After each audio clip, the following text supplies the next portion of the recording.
want to begin with your latest op-ed on this, and you write that there are only three numbers that matter to Trump. The average U.S. tariff rate on other countries is 3%, Europe's is 5%, and China's is 10%. To him and to many Americans, those figures seem fundamentally unfair. So why do so many economists think he can't move those averages closer together without harming the economy? You know, it's a great question, Pamela.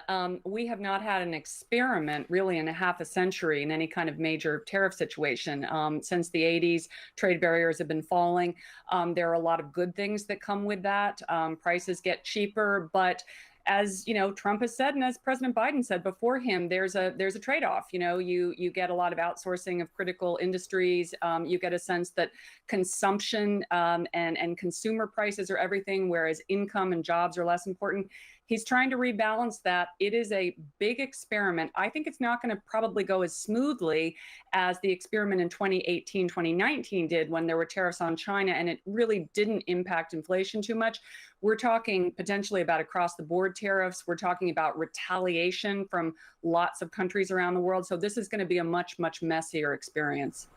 And how long do you think this could all take until we really understand what we're dealing with here and how it's going to impact everyone's wallets? So I would say that there are two or three things in effect. One is the power of the U.S. consumer market. We are the biggest, richest market in the world. A lot of countries need to sell into the U.S. more than the U.S. needs to sell abroad. So that's a bargaining chip for Trump. And it will be interesting to see how countries and companies respond. But there's also the politics of this. And I know particularly a lot of European countries, Canada, leaders have said, we're not okay with the way in which these negotiations are taking place, this sort of unilateral approach that Trump is taking, and also the on again, off again. And they may just say, you know what? We're not going to worry as much economically. We are simply going to throw down the gauntlet as it's being thrown to us. So that's another point. And then the final point is how much price increases consumers can take, companies can take, who's going to pay for them. Companies may reduce their margins. They certainly have room to do that. Consumers may pay a little more. How much more? We don't know.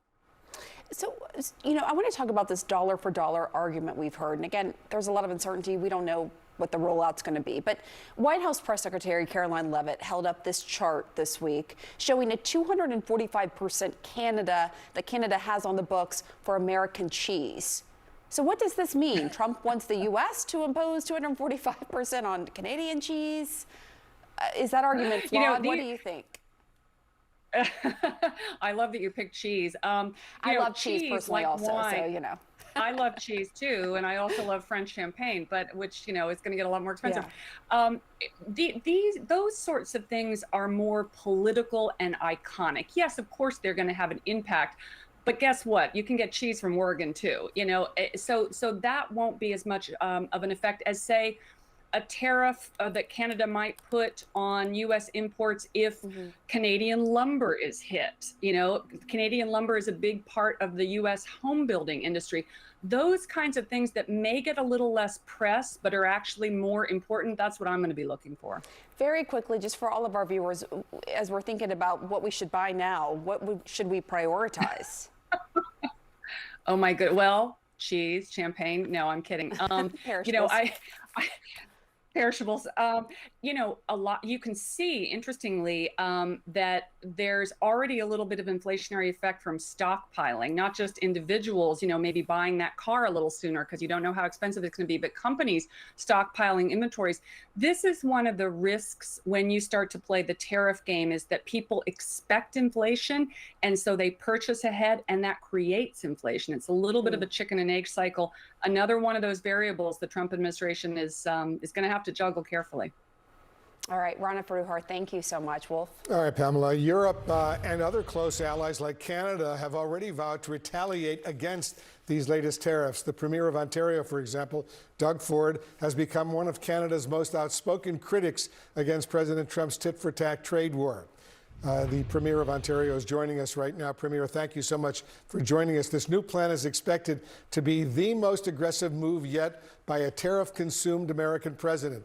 What is the mood there in Ontario and indeed the rest of Canada as we await this announcement later today? Well, thanks so much for having me on. And I start every interview saying how Canadians love Americans. I love Americans. We love the U.S. And what this is going to do is going to hurt American families. And the folks you had on just previous is 100% bang on. The lumber that homes are built, majority of it is coming from Canada. It's going to increase the cost of a house, the autos as well.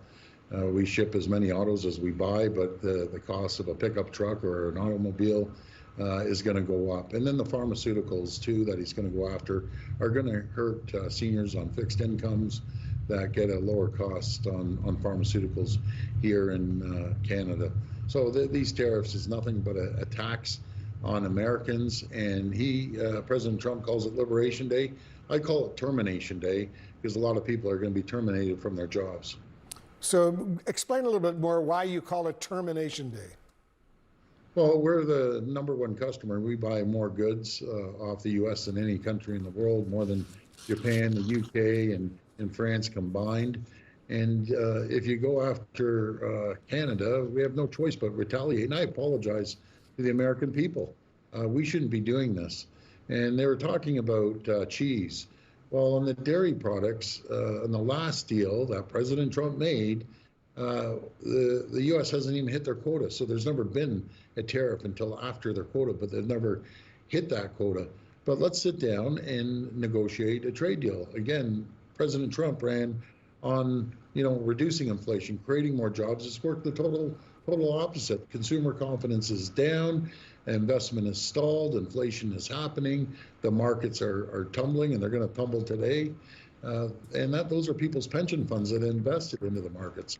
So this is not going to be good for the American people. Premier, is Canada prepared for these tariffs? How will your country retaliate?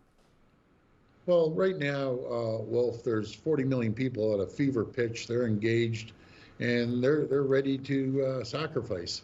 And I don't think my great friends, and I have a tremendous amount of friends in the U.S., they're kind of going on their merry way until they get hit. And they're going to get hit hard based on President Trump continuing to tariff. But he's doing it on all fronts around the world. He might have justification around the world. I always say China is the enemy, not Canada. But we're your closest allies and closest friends. We have a great trading relationship. Let's go back to that, create the AMCAN fortress, American-Canadian fortress, and we can take on the world. We'd be unstoppable. We'd be the wealthiest, safest, most prosperous 2 countries in the world. As you know, Premier, President Trump has threatened to impose tariffs in the past. Then all of a sudden he backtracks, changes deadlines. Canada's Foreign Minister, Melanie Joly, says your country is not interested in going through this, quote, psychodrama every 30 days. That's a direct quote. Adding, there's too much unpredictability and chaos coming out of the White House right now. Just yesterday, the White House said the president is open to negotiating these tariffs. Listen and watch this. The president is always up to take a phone call, always up for a good negotiation, but he is very much focused on fixing the wrongs of the past and ensuring that American workers have a fair shake. Premier, do you think the president might back off these massive new tariffs and possibly implement something much smaller? Well, I really hope so. I'd like to just go back to the original deal. We had a great deal. He said it was the greatest deal ever. I guess it's not the greatest deal ever now. But, let's work together. Let's sit down. 2 greatest countries in the world. I understand there might be issues around the world, but not with your closest neighbor and closest ally. So we need to sit down and do everything we can to have certainty. No one likes uncertainty. People don't like it. Businesses don't like it. The market doesn't like it. And that's what we're facing right now, because every single day something changes, and it's hard to keep up. Canada's new Prime Minister, Mark Carney, has declared that the old relationship between the United States and Canada is now over. So what does this new relationship look like to you? Well, I just feel that we have to settle this and have some stability in both economies. Once we have the stability, we sit down and renegotiate the USCA deal or the USMCA deal, and it will give people confidence, and people will start investing into their companies and growing the market. As I always say, you know, with the auto sector. You can't unscramble an egg that's been around since 1965. You have to make the omelet larger. And that's what we need to do to protect ourselves against countries that don't see eye to eye with us. Yeah, you say you love Americans and you have a lot of friends here in the United States. We love Canadians. We have a lot of friends in Canada as well. This is an unbelievable situation that has actually developed. Premier Doug Ford of Ontario, thank you so much. Let's hope for the best. Well, thank you, Wolf. God bless America. God bless Canada. We'll get through this together. Well said.